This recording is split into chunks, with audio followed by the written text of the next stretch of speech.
byose ubisanga mu kiganiro amahumbezi kuri Radio Rwanda. No mwanya waganira n'urungano aho twicara tukaganira n'urubyiruko ku nsanganyamatsiko zireba ubuzima bwarwo. Ndavuga urwo rubyiruko ni nawo mubare munini w'abatura Rwanda.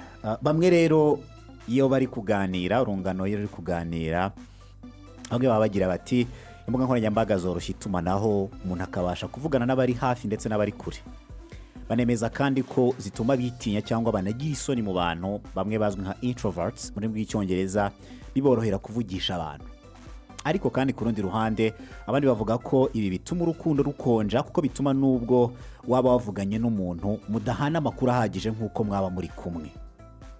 Ese koko muri iyi si ikoranabuhanga no kwihuta kw'ibintu byose turacyakeneye kubonana kugira ngo tuganirizanye tuganire tugaragarizanye uko tubayeho bya nyabyo.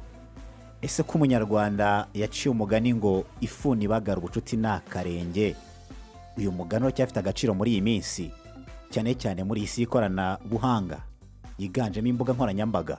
Ese ubundi turacyabifitiye umwanya? Bavuga ko izi mbuga nkoranyambaga zazanye agatotsi mu mibanire. Tugiye kuganira n'urubyiruko rutungwa agatoki cyane kuko gusanga rimwe na rimwe iyo umujene y'umukobwa umusore inkumi aje kugusura icyambera kubaza ngo ni chargeur. Iki gihe ho byararenze asigana yitwaza atari uko wenda telefone ayikoreraho akazi byose byanashoboka, ariko niyo umaze kuyimwereka ukamwereka naho acomeka ngo niho yubika umutwe kuganira bikaba biranze. Muri office abantu bajya bijujuta ko bajya gusaba service bagasanga abantu ari kumuvugisha atamureba ari muri telefone n'ahandi ugafata urugendo rw'amasaha 3 wicaranye n'umuntu ku ntebe y'imodoka, ariko urwo rugendo mu rurangije utaranamenya uko yitwa cyangwa ataranitsamura ngo mubwire ngo urakire kuko yambaye écouteur ari kwirebera ibintu bitambuka kuri izo mbuga nkoranyambaga. Reka tuganire n'uru rubyiruko rutubwire niba koko ifuni ibagara ubucuti kiri akarenge, niba koko izi mbuga nkoranyambaga zarateje agatotsi mu mibanire cyangwa niba ari nabyo bigezweho. Reka tuganire n'urubyiruko turi kumwe aha ngaha. Nakire uwitwa Patrick Rugema, tuguha ikaze mu mahumbezi. Tuguha ikaze mu mahumbezi Patrick. Nishimiye kuba ndi hano no bwa mbere muri Radio Rwanda. Ndishimye muri rusange. Murakoze cyane, no bwa mbere ubwo ntabwo rwose buzaba ubwanyu muzanagaruka. Hanyuma kandi twakire n'uwitwa Fabrice Tuyishime. Yego murakoze cyane. Nawe tuguha ikaze. Murakoze cyane. Yego. Hanyuma kandi tunakira uwitwa Marie Consolée Mukandahiro, nawe tuguha ikaze. Yego murakoze cyane. Yego, mwabyumvise ibyo tugiye kuganiraho.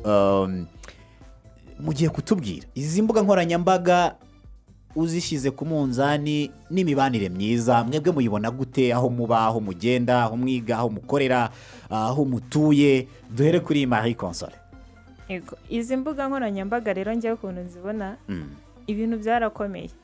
Usanga twaribagiranye. Njyewe unitanzeho urugero, ntangiye nitangaho urugero. Hari inshuti yanjye mfite, iyo duhuye telefone arayinyaka kugira ngo tubashe kuvugana. Urumva ko rero ntago byoroshye. Byagenze bite se? Ntago bizi. Njyewe iyo mfite telefone mba nyifite, gusa niyo ntayifite mba numva nta kibazo, mfite amahoro. Ariko nyifite amahoro yo ntayo habe n'amakeya. Uri mukora iki rero? Uragenda ukabona notification iraje yo kuri social media iyo ariyo yose, ukabura funga ugiye kureba ibyo ari byo. Hanyuma ugahora muri ibyo ngibyo. Rero data zifunguye uko biri kose notification zihora ziri kuza ziza zikuderanje. Ubwo ni nk'ubutumwa bushyashya baba baguhaye. Yego, ubutumwa bushya. Ubutumwa bukumenyesha ko hari ikintu kibaye. Hari ikintu kibaye ukagenda uhita ujya kureba. Hanyuma rero ku mibanire urumva niba umuntu ahora ari muri ibyo uri kumwe n'abantu bashobora kuba bakwinubira ukuntu muri kumwe. Hari rero ya miryango wenda ibiri kuri iri mu ntara bose ntabwo bakoresha imbuga nkoranyambaga, abo bo turabibagirwa. Ukazajya kwisanga ukajya kumva umubyeyi araguhamagara akakubaza ariko sha ndacyari umubyeyi wawe cyangwa byarahindutse. Rero bisa nkaho byadutwaye cyane cyane urubyiruko kuganira rwose simbizi byaranze. Yego. kuganira byaranze Yeah. Konsole ati kuganira byaranze we biba ngombwa ko kugira ngo umuntu yizere ko bari kumwe bya nyabyo amwambura telefone. Patrick nawe duha ubuhamya muri sosiyete n'abaji bawe mugani wanyu n'abajama ikoreshwa ry'izi mbuga nkoranyambaga versus imibanire tubigereranije umunzani uhengamira hehe? ku bijyanye n'imibanire rero n'izi mbuga nkoranyambaga nk'uko Marie Console yabivuze koko ibintu byarakomeye, noneho nta nubwo biri mu rubyiruko cyane gusa ndetse n'ababyeyi bacu bamwe na bamwe batangiye kubatwa nazo, ku buryo ushobora kuba mwicaye muri salo ugasanga wenda ngewe urubyiruko hari ibyo mpugiyemo ku mbuga nkoranyambaga wenda Instagram, TikTok, ugasanga n'undi mubyeyi wanjye n'ibyo ahugiyemo hariya. None izi mbuga nkoranyambaga abantu bazikoze hari akantu bashyizemo utamenya, bacunga bya bindi uri gukunda bagakomeza ari byo bazana, usikororinga ari byo bazana, aho kugira ngo wenda nk'umubyeyi se cyangwa nawe nk'umwana wowe wabaza wenda nk'umubyeyi umubaza ati eko se wenda nimba ari bizinesi wenda nakora, wenda buri twese tuba twifuza kuzamo abagabo beza n'abagore beza, aho kugira ngo mube muganira wenda kubwire yaturutse he ageze he byagiye bigenda gute, ahubwo ugasanga mwese muhugiye mu ntoza ku mbuga nkoranyambaga, uwo mwanya wo kugira ngo mube muganira mwungurana ibitekerezo bizima ugasanga ntabwo birimo gukora. Rero ku mibanire ntabwo ikigenda neza, kugira ngo ku buryo udabasha no gusobanukirwa n'umwana wawe si ahugiye mu biki, ugasanga yibereye mu buzima bw'imbuga nkoranyambaga, kugira ngo wowe unamumenye cyane nawe umwanya kugira ngo bamumenye ugasanga ahubwo nawe wibereye kuri za mbuga nkoranyambaga. So navuga ko imbuga nkoranyambaga zimaje kwica wa mubano w'umwimerere kugeza ubu ngubu, ku buryo mba ndi kumwe na Marie Console ariko nkaba ntazi ase bura Console ubundi aramutse arakaye ubundi ni iki nakora kugira ngo nze kubasha kumushimisha. Uwo mwanya wo kumenya ibyo bintu ntukiboneka kuko twese dusigaye duhugiye mu bintu by'imbuga nkoranyambaga. So navuga ko rero hari ikintu ikoranabuhanga rimaze kwangiza mu mubano w'abantu. Mwe muri kuvuga rwose ubuzima bwanyu, ariko nabonaga Fabrice rwose azunguza umutwe ahari ati njye murangiraho ryari, wowe bimeze bite? urakoze cyane. Ubundi ndatangira, hari umuntu ugize gutebyera avuga ngo ifuni bagira ubucuti ngo ni momo. Urumva nimba dutangiye kumva ko ifuni bagira ubucuti ari momo, nkumva ko nta inshuti yawe ntakanze akanyenyeri, icyo ni ikibazo dufite cyane. Ndiheraho nkanjye wenda muri Kigali sinayivukiyemo, ariko naturutse mu ntara nza kuba i Kigali, ariko naturutse mu ntara y'Amajyaruguru mu karere ka Rulindo. Iyo ndebye uko nari mbanye n'inshuti zanjye aho ngaho ntaramenya gukoresha telefone, ndibuka icyo gihe nunga telefone bwa mbere natunze telefone ya Tekino irimo na Facebook imwe twitaga ni Matushi. Yego. Icyo gihe nibwo nafungiye account ngo hari 2013. Urumva nibwo nagiye kumenya abantu ngo bakontere kuri Facebook ngo bariho, nkabona ngo ba Patrick bariho. Icyo gihe aba ikintu kiko gusaba ubucuti. Bivuze ngo wa mwanya natagiye gukoresha kuri telefone, urumva iki gihe nabusimbuye kwa ko najya gusura abaturanyi.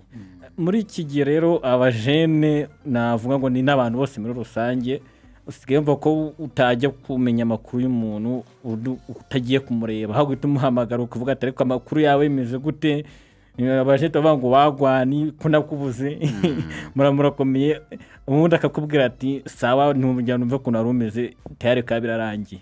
So noneho tukumva yamayindi n'ubuzima turi muri iminsi ko ati ubucuti bwanjye nawe ni kuri momo ni ku kanyenyeri, ibintu byo gutabarana ntago bikinabaho. Yego no minsi niko tusigaye tunabibona nk'abajene, even no ma offices gukora inama ni online byaroroshye. Nge kuri nge ntago mbona ko social media nayibara nka hari ikibazo, ni ikibazo ku muntu yikoresha nawe kikaba ni ibintu byiza ku muntu yikoresha neza. Yego. Ubundi mbuga nkoranyambaga zifite ibyiza byinshi, haba mu itumanaho ni byiza cyane kuko kuri ubu ngubu isi yabaye umudugudu, vugana n'umuntu ari hari iwanyu mu majyaruguru uri i Kigali murebana, bivuze ko hari uburyo biba byoroshye, umwana peperase rwose kandi akazi katahagaze. Ubundi navuga ko ari nk'inkota ifite ubugi bubiri, hari ahubaka hari n'ahasenya. Aho hasenya rero icyo turi kuganira mu munsi cyasenyutse ni imibanire. Ubundi Console, turacyakeneye kubonana n'inshuti n'abavandimwe ngo umubano wacu ukomere, cyangwa kuvugana kuri telefone birahagije oya turacyabikeneye cyane kubera iki kubera ko iyo uri kumwe n'umuntu nibwo ubasha kumenya ngo bimeze gute ese uwo muntu ameze neza hari wenda nk'abantu biga muri kaminuza bamwe bo baraza kubyumva cyane hari ukuntu nk'umwana agera wenda ntanga urugero nko ku mwana w'umukobwa cyangwa n'umuhungu hari ukuntu bagira ugasanga wenda birabaye ko babana cyangwa umwana w'umukobwa aratwise nigeze guhura n'umwarimu wo muri kaminuza i Butare ari kutuganirira ari kutubwira ngo twebwe tugira ikibazo cy'abana bagera hano bagatwara inda biga mu wa mbere akazataha iwabo imyaka ine ishize akagenda akabeshya ngo wa mwana yaramutoraguye yego kubera ko urumva mu kiruhuko ashobora kubwira ababyeyi ati ngewe nabonye akazi mba ndi gukora mu kiruhuko ntabwo mbasha gutaha ubwo niba namuhamagara hahandi barebana ubona umwana ameze neza nta kibazo ari buze gutekereza ko umwana afite mbese nyine bakabaho mu buzima bwo kubeshya ati mu maso ko wabyibushye ati ni ibiryo byinshi nkora muri resitora rero birakenewe ko tujya guhura nabo kuko hari n'igihe n'ababyeyi bajya bagira nk'ibibazo ngewe ndabyibuka niga muri segonderi napfushije umuntu wo muri famiye ariko ntabwo babimbwiye urumva nyine icyo kintu ntabwo kimenya nuko hari uwo muri famiye ya kure ariko aba ari nk'uwo hafi urumva ko bishobora kugutera ikibazo cyane kugenda rero ukaba uri kumwe nabo mukaganira ukamenya uko bameze buriya n'impanuro biba byiza iyo umuntu ari kuziguha kureba kuko ntekereza ko iyo umuntu muri kuvugana murebana mu maso akenshi na kenshi nibwo mva bya bintu n'ubutumwa ukabwakira kubera yuko uba ubona ko mu maso hari igihe atari kukubeshya cyangwa se iki rero nka kuno wenda hari ukuntu hajya haba nk'amanama ugasanga inama ibereye ego inama amanama n'ibindi hajya haba nk'inama nko ku ikoranabuhanga hari igihe usanga nk'umuntu agiye agafungura hanyuma akigira mu bindi muri kumubona ko arahari ariko ntabwo ahari ubimenya neza iyo umubajije ngo tugeze hehe ugasanga rero bya bintu ntabwo yabyumvise niyo mpamvu rero mu mibanire y'abantu buriya kuba muri kumwe sinzi na kwa kundi uhobera umuntu ukumva impumeko yiwe kongera ukiyibutsa ko ari we yego rero ndabyumva cyane nubwo bisigaye bitugora kuri ubu ngubu usanga nk'ubu ngubu hari igihe njya ngenda rwose nanjye ntabwo navukiye mu mujyi wa Kigali yego ariko hari igihe njya hariya ahantu nkabona nk'abana twiganye muri primaire ugasanga bo barangibuka njye simbibuka kandi akenshi kiragiye bagufata nk'aho waragiye urirengagiza cyangwa n'ubwireze yego urirata kandi usanga atari byo niyo mpamvu rero gukomeza kugira wa mubano buriya umuntu mwakuranye ugakura kuzi azi ngo uturuka ahangaha byari bimeze gutya uriya muntu niwe uba ukuzi neza akenshi na kenshi izi nshuti duhura nazo turi bakuru buriya umuntu abibona neza ko atari inshuti zawe kuko nk'ubu ngubu wenda nka Patrick cyangwa Fabrice nabo baza kutubwira batubwire ngo inshuti wagize uri ku ishuri ni bangahe mukivugana reka Patrick tanatubwira ni iki cyabaye ku buryo ifuni bagara ubucuti isigaye ari telefone isigaye ari iyo mobile money isigaye ari iyo WhatsApp isigaye ari iyo Instagram niki cyabaye ntabwo bigishoboka ko wahura nabo mwiganye wahura n'urungano rwawe mukaganira wahura n'ababyeyi na ba nyogosenge na ba nyokorume ikintu cya mbere mbona cyabaye rero twese nk'uko yaba Fabrice yavuze cyangwa Konsole bose bavuze ko batavugiye muri Kigali usanga rero kuri ubu ngubu usigaye byirukana n'abantu wenda wagera mu myaka 18 ugasanga nimba wari Nyagatare ugasanga uhise uzi Kigali gushaka ubuzima wagera na hano wenda ubonye nako kazi wazajya utekereza yenda umwanya wo kuva hano ugiye Nyagatare kuri abo bantu ukumva ni ibintu bigoye cyane birimo n'amatike menshi ukavuga ati ahubwo kugira ngo njyewe kenshi reka njye tuzatuvugana kuri telefoni wenda nko kuri WhatsApp byaraje ducatinge tuvugane video call murebe nawe ndebe ariko ntekereza ko ibyo ngibyo ubwabyo burya ntabwo biba bihagije Konsole igeze kuvuga ati wenda hari ukuntu ureba umuntu mwarabyirukanye ukagenda umumenya nk'ababyeyi burya ababyeyi nemera ko hari umuntu burya uba ukuzi cyane uko ugenda ubyiruka impinduka zigenda zikubaho burya agenda zibona ku buryo utangiye no gutana yabasha kubona aho aza kukugarurira. Ariko iyo muhuzwa communication, itumanaho ryanyu mukoresha ari imbuga nkoranyambaga gusa, mudahura ngo muganire, burya ibyo bintu ntekereza ko birimo ikibazo. Hari n'ikindi kibazo kiriho kuri ubu ngubu cy'abantu benshi bahura n'ibibazo by'ubuzima bwo mu mutwe. Ntekereza ko nshobora kukubwira ko meze neza turi gucatinga, ariko muri ngewe burya ushobora kuba uko nakubwira ngo meze neza undeba utanandeba, ntekereza ko bitandukanye. Nshobora no kubikubwira nkubeye, cyangwa nshobora kuba ndaha wenda tubana ukazajya ubona nirirwa nivugisha, sikibaza uyu muntu arimo kuyivugisha kenshi bite, cyangwa ukagera n'abantu bagira ngo akavuza nk'induru cyane ngakumva muri we aruhutse. Uwo muntu ashobora kuba yagize nk'ibibazo byo mu mutwe, wowe umubona mubana ukabasha kumufasha. Ariko ntekereza ko mubaye mutabana muvugana kuri telefone gusa ntabwo byakora kumufasha. Bishobora no kuzarinda agera akafata n'icyemezo kitari cyiza. Hari abo tujya twumva ngo biyahuye kuko batabonye abantu baba hafi. Ntabwo sinahamya ko wenda nta bantu bavugana nabo kuri telefone, bavugana kuri telefone, ariko ntekereza ko byatanga umusaruro cyane babaye bari kumwe, akayamufasha akamugira inama zirenze izo kuba yamubwira ari kuri telefone. Kuko no kuri telefone dusigaye tubeshya. Ushobora kuba ndi hano ndi i Kigali ngewe nka wenda konseri gutya mubona, akaba yafata n'andi mafoto y'undi muntu akajya yapostinga, cyangwa se wenda hari ukuntu umuntu ifoto za iPhone cyangwa akajya muri Snapchat agakora udufoto twiza akifotora akakubeshya, nyine akwereka ko abaye ubuzima bwiza, akajya n'ahandi hantu runaka akayifotoreza, wenda akajya gusura Fabrice nimba wabo hameze neza, muri salo hameze neza, agafata udufoto akajya dutwereka, akwereka ko ari umuntu umeze neza, akaba yakubeshya akakwereka ko wenda ibibazo uri gucamo y'abantu ntago bikaze cyane, ariko aramutse abikubwiye umubona ubonye n'ubuzima bayeho, ashobora kugira inama zikagufasha kurusha kuba mwaba muri ahantu hatandukanye, umwe ari Nyagatare undi ari i Kigali. Ntekereza ko rero umubano, ibyo byose mvuzeho, yaba ibyo bibazo by'ubuzima bwo mu mutwe bishobora gufasha umuntu habaye hari umubano wo kubonana face to face. Fabrice, ikibazo cyane cyageraga kiti biracyari ngombwa ko duhura amaso ku yandi cyangwa kuvugira kuri telefone ni ngombwa, birahagije?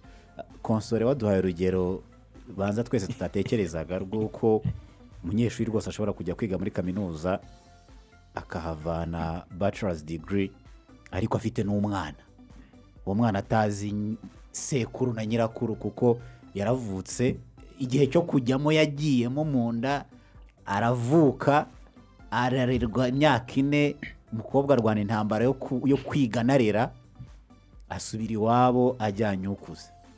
Bivuze ko iyo baba baramubonesheje amaso bari kubona n'impinduka zabaye ku mubiri. Patrick nawe atanze urugero agaruka cyane ku bijyanye n'ubuzima bwo mu mutwe, umuntu nyine arwa ameze neza.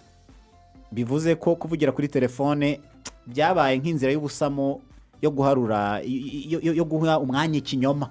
Umuntu arakubeshya kuri telefone kuko utamureba, kuko utazi ngo bivuza ameze ate, bigaragaza ko kubonana mu by'ukuri mu mboni zabo bombi ari ingenzi. Wowe ubibona uti biracyari ngombwa ko inshuti zawe mwakuranye hariya mu ntara y'Amajyaruguru muri Rulindo mwongera kubonana, bamwe mwaragiranye inka, bamwe mwiganye mu mashuri abanza, bamwe mwakinanye karere, biracyashoboka ko mubonana? Ese ababyeyi biracyari ngombwa ko mubonana, cyangwa wavugishije kuri telefone biba bibaye wamenya ko afite ikibazo ukamwohereza amafaranga, cyangwa butayafite ntunamwitabe ugashyiramo ka don't disturb?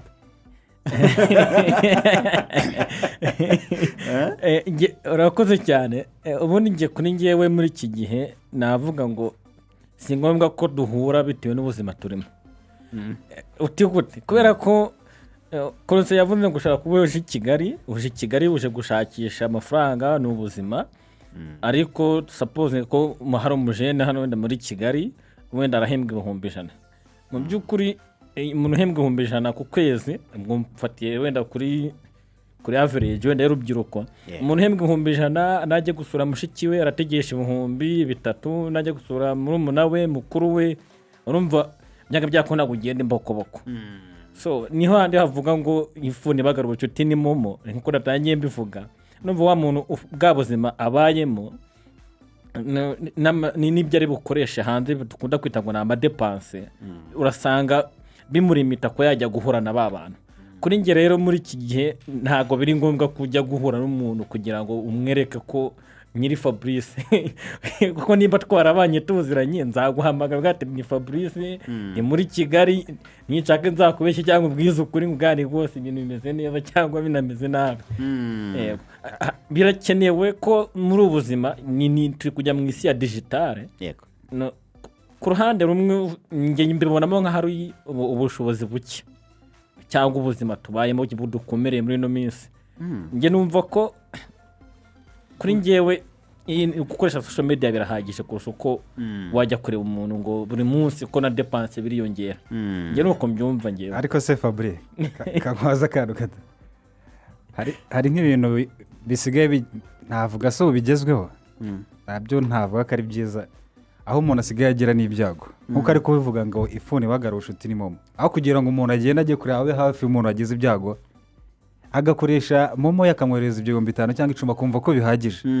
Kandi ntekereza ko genda ugereyo umufate mu mugongo umuhumurize mwereka ari urumva Fabrice yaravuze ko ari ikibazo cy'ubushobozi, umuntu ari guhiga ari gushugurika kugira ngo abone imibereho, umwanya yakabaye afata bus akajya Rurindo arimo arabona yabakoreye 1000 kandi nzabamara agomba kuyishyura. We agaragaje impamvu y'ikibazo cy'ubushobozi. Ubundi ni iki gituma abajene badasurana, urubyiruko ni iki gituma rudasubira iwabo ngo rusurane? Kandi ugasanga wenda niba bigikondo ushobora gusanga yahavuye akajya gusura nk'umuntu wibera nka za Kicukiro yagiye hehe, bishobora no kuba byatwara n'amafaranga angana ya transport, bishobora no gutwara umwanya ushobora kungana. Byagenze gute niki gituma abajene batagisurana? Console we yaragaragaje icy'ubushobozi. Ntago ntekereza ko ari ikibazo cy'ubushobozi, kubera ko urubyiruko ntekereza ko amafaranga dukoresha wenda uko nguko waruvuze nshobora kuvaho ndi nkasura umuntu Kicukiro, uragerayo mushobora gusohoka mukagenda mukanywera amafaranga menshi yanarenga yayandi ushobora gukoresha wagiye mu cyaro. Ahubwo ikintu gihari ndabyita hari nk'ahari ukwiyemera, sinzi uko nabyita. Turaza na kwa kundi tuvugana nabo kuri telefone, ishusho tubereka ntago ariyo dufite. Hari abahanzi babiririmbye babiri, numva Austin aririmba ngo iwacu mu cyaro bazi ko Kigali hayitari yanjye. Hanyuma na Majid the Black nawe aririmba ngo kwambuka Nyabarongo nsubira mu cyaro ntibikunda. So rero natwe nibyo ngibyo twishyizemo mu mutwe. Ndatekereza nkavuga ninjye hariya niba narababwiye yuko nashaka ko mfite nk'umushahara w'500 bizasaba kubera ko hariya ku ivuko tuba dufite inshuti nyinshi, kavuga buri muntu iyo muhuye hari ukuntu ugera no mu cyaro ugahura na babasaza mwari muturanye akakubwira ati se nturangurira icupa, ugatekereza bwa buzima bazi kubayemo ugahita uvuga ati barabanyujijemo ijisho, ntago ushaka ko bamenya wowe wanyawe. Ubwo rero ibyo ngibyo bigatuma ariyo mpamvu tutajyayo hariya. Abantu bashaka ko abantu bakumenya byanyabyo. Yego. Kandi mu by'ukuri rwose ntago sinzi impamvu urubyiruko tudashaka kubaho ubuzima bwacu. Twebwe ngo tubabo turi bo tugere hariya twongere dusabane, niba tunywa kagwa tubasure tukanywe, ugera mu cyaro ukavuga ati ngiye ntago nyinywa inzagwa ninywera amawayini, ugatangira kwabwira bya bintu batazi noneho. None urwenya ngo umwana yageze wabona ibishyimbo ngo what is this? Wabona isosi wajyaga urisha ubugari ngo isosi ko ndabimeze nk'amazi. Kandi ibyo bintu byaragukujije birakurera, urakura umenya ubwenge ukomera mu mutwe ntiwanagwingira. Ariko nyine ni kwa kundi umuntu akura akihenura ku isoko yavomyeho. Ariko ntago ariko byagakora. Ntago ari ikibazo cy'ubushobozi we mboneza. Ntago ari ikibazo cy'ubushobozi. Uvuze ngo ngiye kuzigama amafaranga 1000 buri kwezi. Nzafata wenda ntago tuvuze ngo umuntu agiye buri cyumweru. Ariko uvuze kubera ubushobozi mfite wenda na za nshuti turi kumwe hano i Kigali ngomba kuzitaho kabiri mu mwaka basi ngenda mbasure. Ntago ubwo bushobozi wabubura. Patrick, wowe ubona ari iki gituma utagisubira hahandi?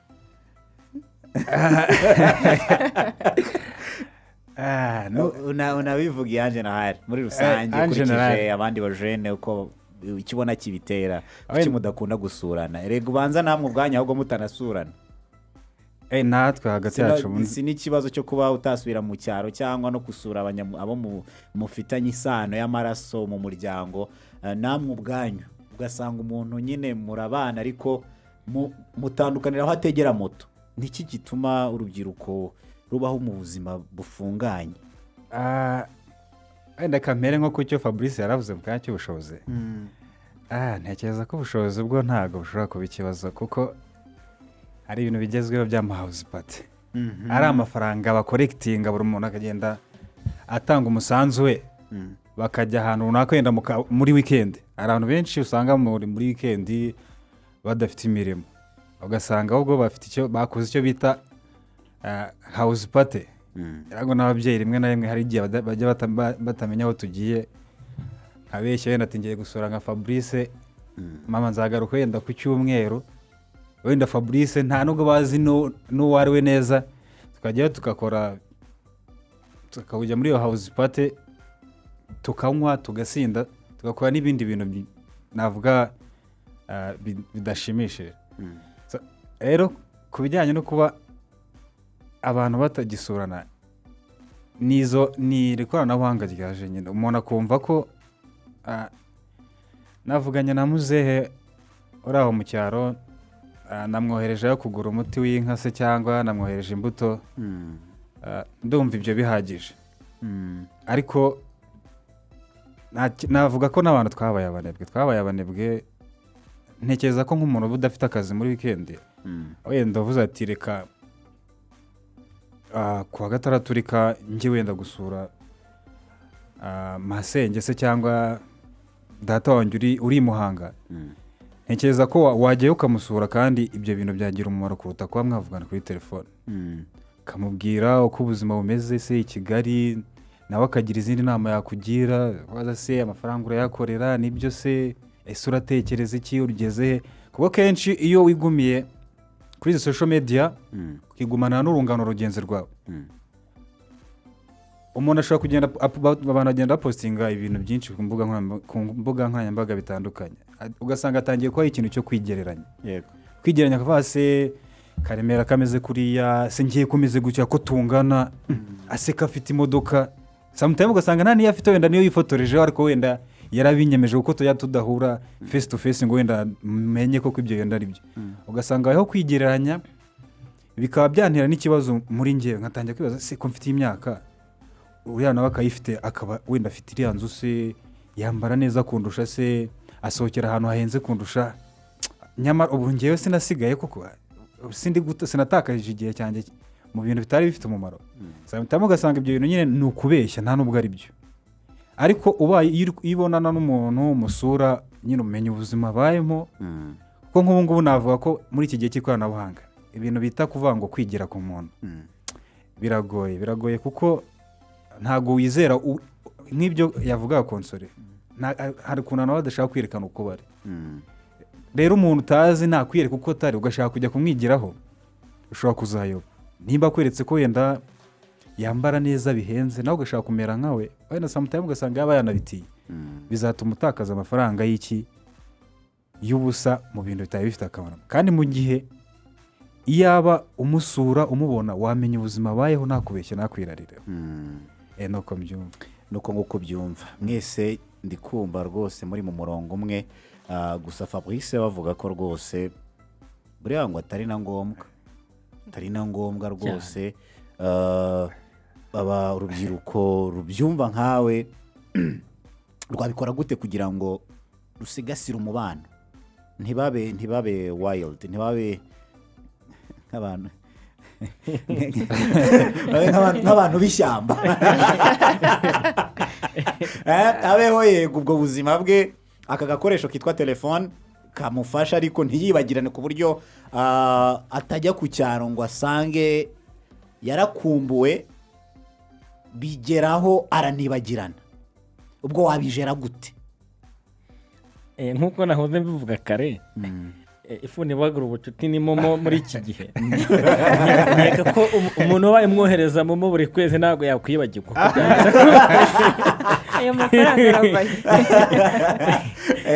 nkeka ko n'uwakwibagirwa umwohereza amafaranga cyaba ari ikibazo kindi cyihariye kiri hagati yanyu ukuntu avuze ariko ku mujene uje muri Kigali turabizi tujya twumva n'amakesi y'umuntu uza muri Kigali akabura n'itike imusubizayo kaza kwibera ku mihanda rwose turabazi tunahura nabo muri karitsiye cyangwa akaza muri Kigali ubuzima bukamukomera naravuga ati ngiye kuza i Kigali ngewe nyuma y'ukwezi kumwe nabaye mukire.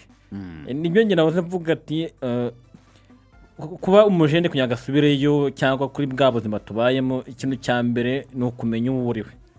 Na mbere umenye ngo nimba ndi Fabrice naturutse Rulindo, niho mfite famiye, niho nakuriye mu bwana bwanjye, nkamenya ngo ese ngomba gufata umwanya nkanasubira nkareba wa mwuka, nkareba ahandi nanyuraga, hahandi nanakiniraga karere, nkareba wa muturanyi wanjye nkajya kumureba. Ibyo ni ibintu ugomba kwishyiramo nk'umujene, ukabipangira igihe, ukavuga ati nibura rimwe mu mwaka cyangwa kabiri mu mwaka njye gusura umuntu, inshuti, abavandimwe, nubwo bigoranye muri bwa buzima turimo.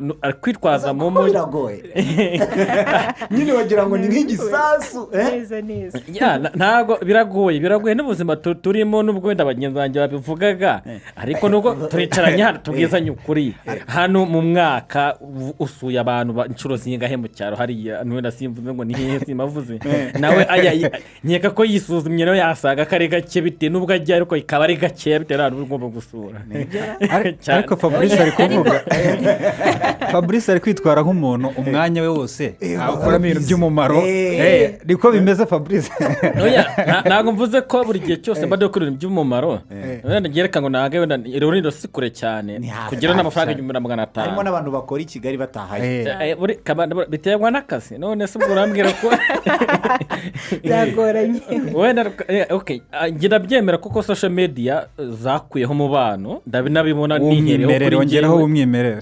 nihereyeho kuri njyewe, ariko nanone nkanasubiza amaso inyuma nkanavugana, ariko bitewe n'ubuzima umuntu abayemo, nkeka ko n'uwo muntu ukora ataha ni kubw'impamvu za famiye cyangwa ikindi kintu runaka gituma ajyayo. Waba uhembwa 100 ugategesha 300 buri munsi bikazavamo? Ntabwo bishoboka. Byaga byakunda uzimuka, ariko ku mushahara 100 wakuraho 3 ukagenda 3 buri munsi. Ni buri munsi navuze ko reka kuvuga buri munsi, yiyoza buri gihembwe, nibyo navuze. Ugomba kubipangira ukavuga ati muri ya mafaranga make mbona ngomba kwishakamo ibisubizo, nkavuga ni bibi 3,000 mbe namanuka nkajya aho ngaho iwacu, nkajya gusura abavandimwe nkareba uko babayeho. Yego, turi no kugana ku musozo. Tumaze kubona ko rwose uko byagenda kose kubona n'umuntu amaso ku maso mukaganira muhuje umutima ari byiza kurushaho, kuko hari rwose ingaruka bishobora gutera ko umuntu yanagira agahinda gakabije. Kubura kuri telefone ntabwo wifungura. Niyo uganiriye n'abahanga mu bijyanye n'ubuvuzi, mu bijyanye n'ubuzima bwo mu mutwe, bakubwira ko niyo ufite ikibazo, umuti wa mbere bakubwira ko wicara n'umuntu ukamuganirira kugira ngo womoke. Urabanza ukatura, ukavuga, ujya gukira indwara arayirata, ukayiratira uwawe wizeye, kandi uwo wawe hari igihe atari uwo mwahuriye kuri iyi mihanda ya Nyarugenge. Hari igihe ari uwo mufitanye isano y'amaraso, ari uwo mwatobanya kondo, ari uwo mwakuranye, ariko bitagikunda ko mubonana, ku buryo no kuri telefone utabasha kumwifungurira, binatewe na bwa buzima twabonye bw'ikinyoma abantu benshi babaho bitijwe umurindi n'izi mbuga nkoranyambaga. Naho tugana ku musozo rero, dukora iki? Ikoranabuhanga rirahari, yewe rigenda rinatera imbere, tuva kuri 3G tukajya kuri 4G tukajya kuri 5G. Igihugu kirara kidasinziriye kirwana no kugira ngo ikoranabuhanga ritere imbere kuruta aho riri uyu munsi, bidufashe gutera imbere. Yego, tujyane n'isaho igeze, ariko ntitwibagirwe ya soko, ya mibanire. Dukora iki kugira ngo ibyihuta twihutane nabyo, ariko nanone tutibagiwe hahandi byose byahereye ku muryango, ku mibanire. Buri wese yakoresha nk'umunota umwe atubwira uko dukwiye kwitwara muri iyi si iri digitale nk'uko abantu babivuga. Duhere kuri Patrick. Muri iki gihe cyangwa se muri iyi si digitale, uko dukwiye kwitwara nuko izi mbuga nkoranyambaga mbere na mbere reka tuzikoreshe ibitugirira umumaro, turebeho amakuru adufitiye umumaro, kuko hariho n'adafite umumaro. Muri politiki ugasanga umuntu yakuyobya kubwira ukuntu ubutegetsi ari bubi, kandi koko atari nabyo. uba ukwiye kumva ahari amakuru yizewe. Ikindi, izi mbuga tuzikoreshe mu mabizinesi yacu atandukanye, muri marketing twamamaza ibyo dukora, za innovation zacu. Ikindi ariko tuzikoreshe muri ibyo, ariko umubano cyangwa se imibanire ya nyayo y'amaso ku maso twongere twikubita agashyi dushyiremo imbaraga ndetse n'ababyeyi nabo nabakangurira kujya babitoza abana bakiri bato ku buryo nimba ari muri wikendi nta kazi gahari nta shuri rihari bafata abana bakabajyana gusura abandi bagasurana kugira ngo habashe gukuzwa uwo mubano w'umwimerere. Akoze cyane. Yego. Icyo navuga izi mbuga nkoranyambaga twagakwiye kuzikoresha ariko ntizidukoreshe. Twihe umwanya tuvuge ngo uyu mwanya ni uwo kuzikoresha, hanyuma tugire n'umwanya wo guha akanya abantu bagenzi bacu. Ari imiryango duteganya tuvuge tugomba kubasura cyane nk'abantu bafite imiryango mu cyaro ubusanga yegeranye, ntabwo bisaba kuzabasura igihe kinini.